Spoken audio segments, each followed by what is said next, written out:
একটি কথাই শুধু বলি যে আমরা একটা ঐতিহাসিক সময় পার করছি আমাদের দেশে এবং আমাদের দেশের পুরো রাষ্ট্র ব্যবস্থা, আমাদের অর্থনীতি, আমাদের সমাজ, আমাদের সংস্কৃতি, সংস্কার এবং একটা বলতে পারেন একটা বড় গণতান্ত্রিক রূপান্তরের সংগ্রামে আমরা নিয়োজিত। আমরা সেই কাজটা এগিয়ে নিয়ে যাওয়ার জন্য সকলেই যার যার সাধ্য অনুযায়ী চেষ্টা করছে, বিশেষভাবে যারা ফ্যাসিবাদ বিরোধী সংগ্রামে ছিল। আমাদের সামনে সংস্কার নির্বাচন এবং এই সংস্কার নির্বাচনের প্রক্রিয়ার মধ্য দিয়ে একটা গণতান্ত্রিক বাংলাদেশ, একটা নতুন রাজনৈতিক বন্দোবস্ত প্রতিষ্ঠার চ্যালেঞ্জ আছে। সেই চ্যালেঞ্জের মধ্যে আমাদের পদ্ধতিগত জায়গাগুলোতে রাজনৈতিক পক্ষগুলো একটা ন্যূনতম ঐক্যমত্যে আসা দরকার। আমাদের মধ্যে অনেক দ্বিমত থাকবে একটা গণতান্ত্রিক সমাজে, সেটাই অত্যন্ত স্বাভাবিক। কিন্তু আমাদের মধ্যে যে জায়গায় ঐক্য আছে সেই ঐক্যকে সংহত রেখেই যাতে আমরা দ্বিমতের জায়গায় লড়াই করি। আজকে বাংলাদেশ এমন একটা চ্যালেঞ্জের মুখে যেখানে একটা গণতান্ত্রিক রূপান্তর ঘটানোর জন্য জনগণের প্রতিনিধি আকারে রাজনৈতিক দলগুলো, যদিও রাজনৈতিক দল মাত্রই একমাত্র জনগণের প্রতিনিধি নয়, কিন্তু রাজনৈতিক দল জনগণের গুরুত্বপূর্ণ অংশ। কাজেই প্রাথমিকভাবে রাজনৈতিক দলগুলো যেখানে সর্বসম্মত হচ্ছে সেইটা আমাদের জাতীয় সনদ হবে, এইটার উপরে আমাদের পদ্ধতিগতভাবে দাঁড়ানো দরকার। আমাদের যেখানে দ্বিমত আছে সেই দ্বিমত নিয়ে আমাদের জনগণের কাছে যাওয়া দরকার। জনগণ ভোট দিয়ে, তার সংগ্রাম দিয়ে সেই মতগুলোকে রাজনীতিতে প্রতিষ্ঠা করবে।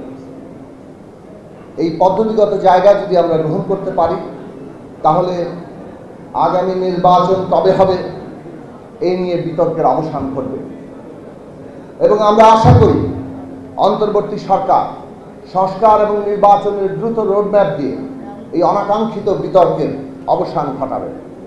অন্তর্বর্তী সরকার গড়ে উঠেছে এই সকল রাজনৈতিক শ্রেণী পেশা এবং বিশেষভাবে আমাদের আন্দোলনের ভূমিকা রাখা ছাত্র সমাজ, আমাদের শ্রমিক জনগণের সকলের সমর্থনের ভিত্তিতে।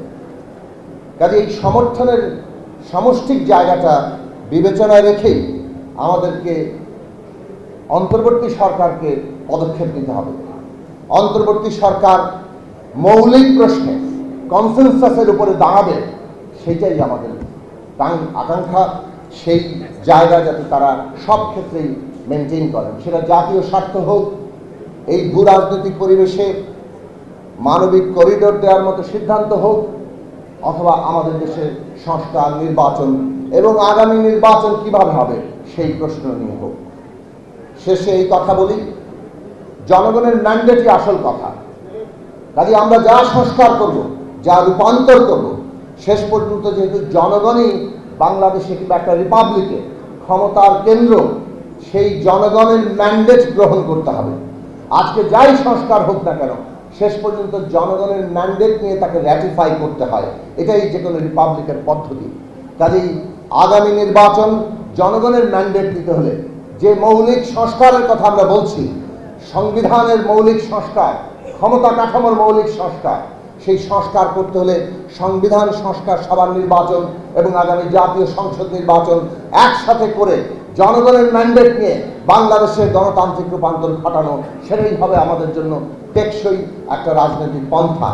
এই কাজে আমরা ন্যূনতম ঐক্যমত্যে পৌঁছাবো।